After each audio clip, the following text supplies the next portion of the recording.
అర్చక సమాఖ్య జిల్లా స్థాయి సమావేశం టెక్కలిలో ఉన్న శ్రీ శ్యామసుందర స్వామి ఆలయ ఆవరణలో ఆదివారం జరిగింది.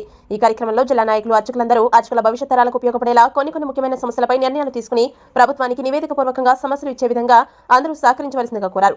ఈ కార్యక్రమంలో ఏపీ అర్చక సమాఖ్య అధ్యక్షులు శ్రీ భాష్యం పద్మనాభాచార్యులు, ఉపాధ్యక్షులు పెద్దింటి రమణాచార్యులు, జిల్లా ప్రధాన కార్యదర్శి పద్మనాభం పండ, సూర్యనారాయణ చౌదరి, జిల్లా కార్యదర్శులు తిరుమల శరత్ కుమార్, మీగడ సంతోష్, గానుగుల సంతోష్, కేశవరావులో, దేవల్ల శ్రీనివాసరావు, గిరిధర్రావులో, సుందర్రావులో అర్చక సంఘ నాయకులు తదితరులు పాల్గొన్నారు. ఈ రోజు ఆంధ్రప్రదేశ్ అర్చక సమాఖ్య నుంచి శ్రీకాకుళం జిల్లాలో మునుపెన్నడూ లేనటువంటి, నిజం చెప్పాలంటే ఏ జిల్లాలో కూడా జిల్లా పరంగా ఇంత భారీ సమావేశం మన అక్కడ రాష్ట్రంలో జరగలేదు.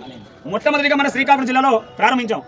ఎందుకు ప్రారంభించామంటే మన అర్చకుల సమస్యలు ఒకటో రెండు కాదండి, అనేక సమస్యలు ఉన్నాయి. ఈ అనేక సమస్యల మీద మన అందరం కూడా దశాబ్దాలుగా ఫైట్ చేస్తున్నాం. అయినప్పటికీ ప్రభుత్వాలు గాని అధికారులు గాని మనకి పట్టించుకోవడం లేదు. ఎందుకు పట్టించుకోవడం లేదంటే మన చేతకానితనమా? ఒకసారి మిమ్మల్ని అడుగుతున్నా, మన చేతకానితనమా అంటే ఈ రోజు అధికారులు ప్రభుత్వాలు చేతకానితనమే అంటున్నారు. ఎందుకంటే మనలోనే వర్గాలు, మనలోనే విభేదాలు, మనలోనే తారతమ్యాలు ఇలా పెట్టుకుంటే మన సమస్యలు ఎప్పుడూ తీరవు.